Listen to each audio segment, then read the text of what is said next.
Hello everyone, welcome to Chetna suits commerce classes again. Depreciation का next concept आज हम यहाँ पर डिस्कस करेंगे, जिसमें हम किसी भी एसेट की सेल, प्रॉफिट एंड लॉस, वो सब कुछ कैसे एक क्वेश्चन में सॉल्व किया जाता है वो देखेंगे। यानी कि जब कोई एडिशन होगी किसी एसेट में, उस पर डेप्रिसिएशन कैसे चार्ज होगी। एनुअल ईयर में कभी भी जब आप एसेट परचेज करते हैं तो डेट वाइज डेप्रिसिएशन कैसे चार्ज होगी, प्रॉफिट एंड लॉस कैसे निकलेगा, आज एक इम्पॉर्टेंट क्वेश्चन में डिस्कस करते हैं। एक एग्जांपल अगर आपको क्लियर हो जाएगा तो आप कोई भी क्वेश्चन कहीं से भी उठा के कर लें, आपको ईजिली सॉल्व हो जाएंगे। Either this will be DK Goyal और TS ग्रेवाल और any book you will refer, आप इजीली वो क्वेश्चन कर लेंगे। समझते हैं इसको। सबसे पहले आज के लेक्चर में हम स्ट्रेट लाइन मेथड डिस्कस करने जा रहे हैं। एक एग्जांपल लेते हैं और उसको साथ के साथ सॉल्व करके देखते हैं। एग्जाम्पल है हमारे पास। एग्जाम्पल से पहले एक बात बताऊंगी कि यहाँ पर जब हम मशीनरी अकाउंट बनाएंगे, यानी कि जो भी कोई एसेट अकाउंट आपको क्वेश्चन में मेंशन किया जाएगा बनाने के लिए, उसके साथ साथ इम्पॉर्टेंटली आप वर्किंग नोट्स भी बनाएंगे। वर्किंग नोट्स बहुत मस्ट है बच्चों। अगर विदाउट वर्किंग नोट्स के आप चलेंगे तो क्वेश्चन में कहीं ना कहीं क्रॉस चेक नहीं कर सकेंगे और सेकेंडली प्रॉब्लम आएगी ही आएगी, कैलकुलेशंस प्रॉब्लम आ जाएगी। वर्किंग नोट्स आपका क्वेश्चन बहुत सिंपल कर देंगे। इसको अंडरस्टैंड करते हैं एग्जाम्पल से, साथ में क्लियर हो जाएगा। इसका फॉर्मेट मैं आपको लास्ट लेक्चर में समझा चुकी थी, तो आप इसको देखें। A limited purchased a machinery for ₹5 lakh on 1 April 2012. Further, an addition was made on 1 October 2012 and on 1 July 2013 for ₹5 lakh and 3 lakh respectively. On 1st January, first machinery was sold for ₹2,85,000 and a new machinery was purchased for ₹6 lakh. Prepare machinery account for 3 years ending 31st March 2015 if depreciation is to be charged at the rate of 10% on straight line method. तो इस question में सारे points हैं, editions भी हैं, cell purchase भी है, correct. तो अब इसको स्टार्ट करते हैं। कैसे करेंगे, आप सबसे पहले माइंड में रखें कि जब भी आप क्वेश्चन ऐसे वाला लेंथी क्वेश्चन स्टार्ट करेंगे, आप वर्किंग नोट से स्टार्ट करेंगे। और वर्किंग नोट्स में कैसे स्टार्टिंग होगी, आप पहले जिस डेट को आपने जो मशीनरी परचेज किया है आप वो मेंशन करें। फर्स्ट ऑफ ऑल, जैसे आपने 5 लाख की मशीनरी परचेज की 1 अप्रैल 2012 को, करेक्ट। मैं वर्किंग नोट बनाती हूँ। मैंने पहले डेट मेंशन करूँगी 1 अप्रैल 2012 I bought a machine for 5 lakh, correct. पहले सारी डेट्स यहाँ पे नोटिफाई कर लूँगी कि कौन कौन सी डेट को कौन कौन सी एडिशन हुई है। उससे ईजी हो जाएगा कि कितने मंथ्स हैं और कितनी डेप्रिसिएशन है। तो यहाँ पर मैंने 1 अप्रैल 2012 को 5 लाख की मशीनरी परचेज की। उसके बाद अगर मैं 1 October, next machinery I am making addition on 1 October 2012, तो मैंने यहाँ पे 4 लाख की। On 1 July I purchase the machinery for 3 lakh, correct. और एक लास्ट मशीनरी मैंने परचेज की थी 1 जनवरी 2015 को 6 लाख की। तो मैंने पहले क्या किया, सिर्फ अपनी डेट्स को मशीनरीज मेंशन कर ली कि ये मशीनरीज है जिन पे मुझे through out the year depreciation charge करनी है। और बनानी कितने सालों के लिए, 3 ईयर्स के लिए बनानी है डेप्रिसिएशन अकाउंट, करेक्ट। अब हम डेप्रिसिएशन चार्ज करने पे आते हैं। Because it is a straight line method, तो जो डेप्रिसिएशन है वो किस पे चार्ज होएगी, जो फर्स्ट हमारे एसेट की कॉस्ट है, करेक्ट। तो फर्स्ट हमारा 5 लाख का एसेट है, तो 5 लाख का एसेट जहाँ पर था, तो 5 लाख के एसेट पे हमें डेप्रिसिएशन का रेट क्या था, 10% स्ट्रेट लाइन के अकॉर्डिंगली। तो 5 lakh into 10 is 50,000, 5 lakh into 10 is 50,000, correct. तो हम यहाँ पर 5 लाख इंटू 10 50,000 करके हमारी फर्स्ट डेप्रिसिएशन जो चार्ज होगी वो, क्योंकि अप्रैल को परचेज किया and year is ending on 31 March, 1 April to 31 March full year की डेप्रिसिएशन है। तो 5 lakh into 10% is 50,000। Here I will deduct 5 lakh minus 50,000, that is 4,50,000, correct. आगे चलते हैं। इसी साल में during the year they bought another machinery for 4 lakh. Date क्या आ गई, 1 अक्टूबर। तो यहाँ पर डेप्रिसिएशन चार्ज करना अगर हम वर्किंग नोट बनाएंगे ईजी हो जाएगा। और 4 लाख को एक मशीनरी हमने 4 लाख की एक मशीनरी परचेज की 1 अक्टूबर को। मंथ्स कैलकुलेट करें तो 6 मंथ्स बनते हैं हमारे। तो मैं 4 लाख इंटू 10%, क्योंकि डेप्रिसिएशन का रेट दिया हुआ था 10%, तो 4 लाख इंटू 10% इज़ 40,000। और 40,000 पे 6 मंथली डेप्रिसिएशन चार्ज होगी, क्योंकि October, November, December, January, February, March, year is ending on 31 March. तो 6 मंथली डेप्रिसिएशन चार्ज होगी यहाँ पे and that will come out to be 20,000। 40,000 का half yearly depreciation, that is 20,000। तो हमने यहाँ से 20,000 रिड्यूस किए, वी विल गेट 3,80,000। तो साथ के साथ ये भी वर्किंग नोट में मेंशन कर लें कि this balance is as on 1 April 2013, again this balance as on 1 April 2013। अभी हम पहला ईयर यहीं पे क्लोज कर रहे हैं क्योंकि जो नेक्स्ट एडिशन है दैट इज़ इन 2013। तो फर्स्ट ईयर यहाँ तक हो गया। 12 में you bought something, you deducted depreciation and the balances will come as on 1 April 2013। अब इसको हम अकाउंट में पुट करना देखते हैं। हमने एसेट अकाउंट बनाना, यहाँ पर मशीनरी अकाउंट है। सबसे पहले I bought a machinery on 1 April 2012, that is bank account debited with 5 lakh।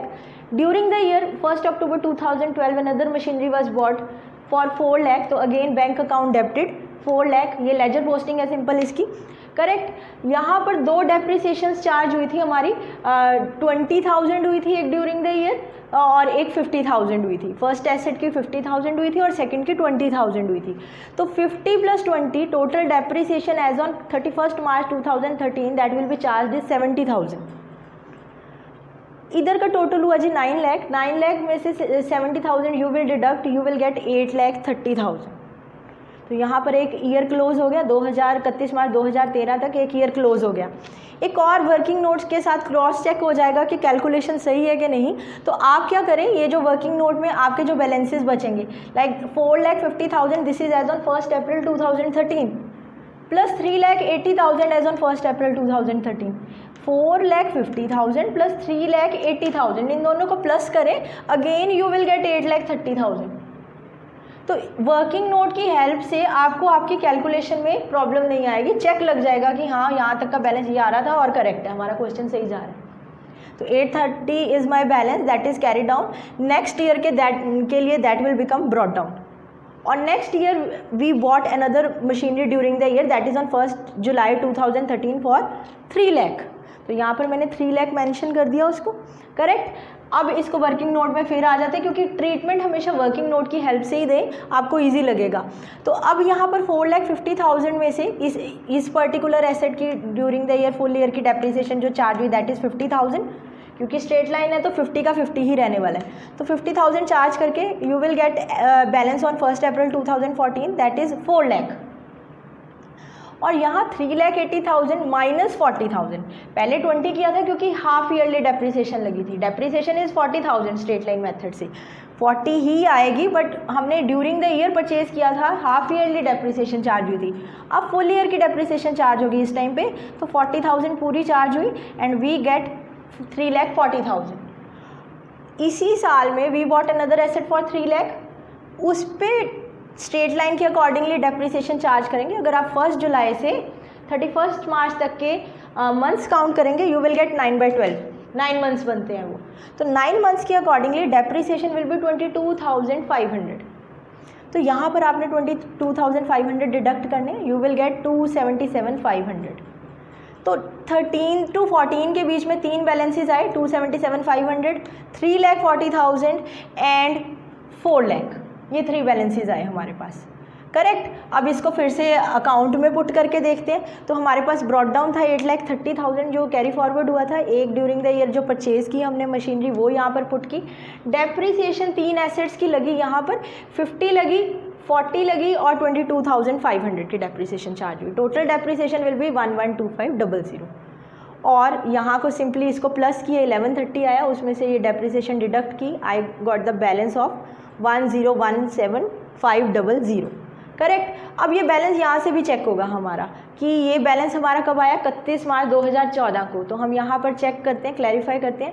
4 lakh plus 3,40,000 plus 277,500, if you will add all these you will again get carry down of this much, correct. क्योंकि ये जो balances यहाँ पर बच रहे हैं ये वही बैलेंसेज हैं, सॉरी ये वाला और ये वाला बैलेंस, ये वही बैलेंसेज हैं जो यहाँ पर कैरी डाउन में है। तो आप यहाँ पर साथ के साथ साइमल्टेनियसली वर्किंग नोट की हेल्प से मशीनरी अकाउंट यानी कि कोई भी एसेट अकाउंट में अपने कैरी डाउन्स पे चेक लगा सकते हैं, ईजी हो जाएगा।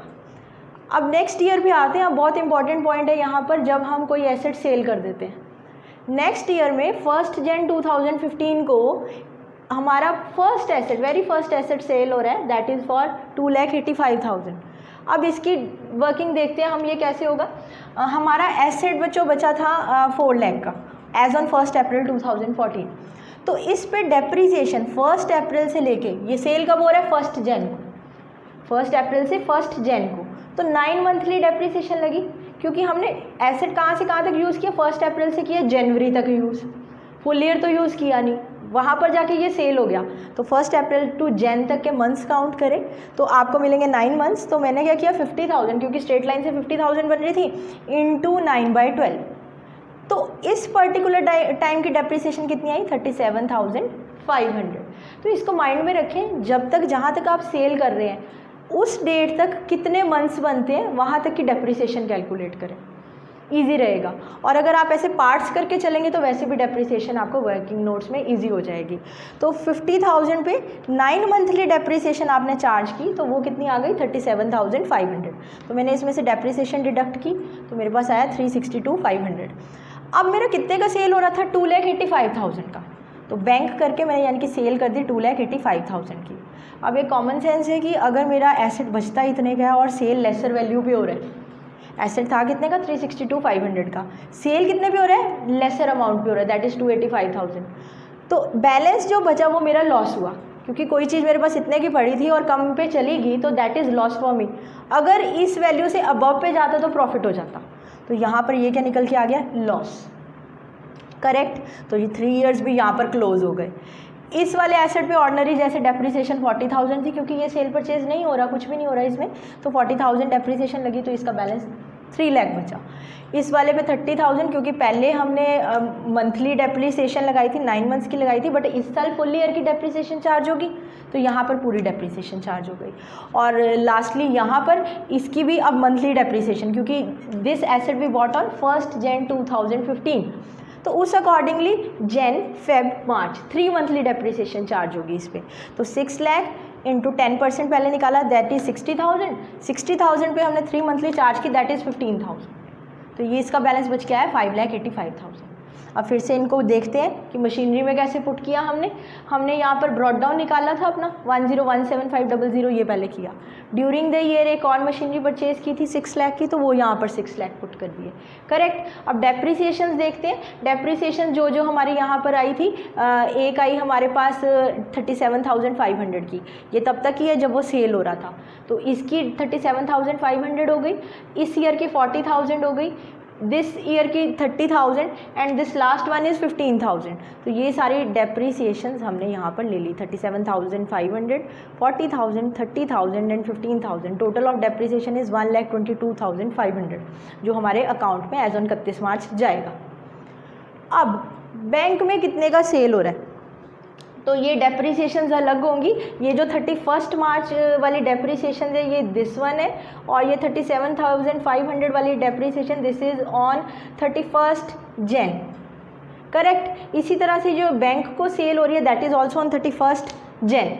तो ये बैंक में आप कितना डालेंगे, बैंक में जितने की आपकी सेल हो रही है। अगर हम कुछ परचेज़ करते हैं लेजर वाइज, वो इधर आता है, परचेज़ इधर डेबिट होता है इसमें मशीनरी में, क्योंकि सिंपल सी एंट्री हम अपनी जर्नल याद करें मशीनरी टू बैंक, तो अगर सेल होगी तो इसको रट्टा ना लगाएं, इसको अंडरस्टैंड करें, तो सेल होगी तो यहाँ पर आ जाएगी मशीनरी टू बैंक करके, यहाँ पर आ जाएगी। यहाँ पर हमने बैंक में कितना डाला, सॉरी परचेज़ में मशीनरी टू बैंक था और सेल में बैंक टू मशीनरी हुआ, तो हमने यहाँ पर डाला 2,85,000, करेक्ट। अब ये हमारी डेप्रिसिएशंस का इन ऑल टोटल है। यहाँ पर हमने सेल डाल दिया जिस साल में सेल हो रही है। प्रॉफिट एंड लॉस हम अपने वर्किंग नोट से बहुत सिंपली निकाल चुके हैं। यहाँ पर आपको वर्किंग नोट से लॉस निकालना बहुत सिंपल हो जाता है, तो आपने यहाँ पर वो लॉस निकाल लिया। अब सिंपली इधर का टोटल करें, उसमें से एक बैलेंस कैरी डाउन निकाल दें, तो वो आया 1,132,500। और फिर से क्रॉस चेक अगर मैं करूं तो मेरे यहाँ पर जो बैलेंसेज, अब ये वाला एसेट तो डिस्पोज ऑफ हो गया तो इसका तो कोई बैलेंस बचता ही नहीं है। तो अगर मैं ये इस एसेट का balance that is 3 lakh plus 2,47,500 plus 5,85,000, जो 3 बैलेंसेस बच रहे हैं, अगर इनको प्लस करूँगी तो अगेन आई विल गेट 1,132,500। तो यहाँ से मेरा क्रॉस चेक भी हो गया कि इन तीनों के बैलेंस जो बच के आ रहे हैं इन द एंड मेरे क्वेश्चन में वही बैलेंसेस यहाँ पे भी आ रहे हैं। तो इस तरह से एक फुल लेंथ क्वेश्चन, ये स्ट्रेट लाइन का एक क्वेश्चन था जो हमने डिस्कस किया। फिर से टिप्स कि आप वर्किंग नोट बनाएं। कुछ क्वेश्चंस ऐसे भी आएंगे जिसमें part of machinery will be sold हो जाएगा। सपोज यहाँ पर एक मशीनरी परचेज़ की और उसका एक पार्ट आगे जाके सेल हो जाता है, तो इनफैक्ट वर्किंग नोट में आप उसका पार्टीशन करके चलें। सपोज जैसे 5 लाख का 1/5 पार्ट होता, तो मैं 1 लाख को वर्किंग नोट में अलग ट्रीट करती, 5 लाख का 1/5 हो जाता 1 लाख, तो 1 लाख अलग ट्रीट करती, 4 लाख अलग ट्रीट करती। ऐसा करने से मुझे डेप्रीसिएशन, जिस पार्ट को आप सेल ऑफ कर रहे हैं उसकी डेप्रीसिएशन वर्किंग नोट में कैलकुलेट करना बहुत ईजी हो जाता है और प्रॉफिट एंड लॉस ईजीली निकल जाता है। तो इसको अच्छे से लेक्चर को देखें, अंडरस्टैंड करें। If you are easy with working notes then there will be no difficulty in making your asset account. तो इसको अच्छे से अंडरस्टैंड कर लें। होपफुली आज का लेक्चर आपको अच्छा लगा और समझ आ गया हो। इस लेक्चर में हमने स्ट्रेट लाइन डिस्कस किया डेप्रिसिएशन में। नेक्स्ट लेक्चर में हम सेम क्वेश्चन के साथ ही रिटन डाउन वैल्यू में भी देखेंगे कि रिटन डाउन वैल्यू मेथड कैसे निकलेगा और उसमें यही sale, purchase, addition, profit and loss कैसे आप इसको ट्रीट करेंगे। अगर आपको मेरा लेक्चर अच्छा लगा तो प्लीज़ लाइक, शेयर और कमेंट करना ना भूलें। Thanks for watching Chetna suits commerce classes.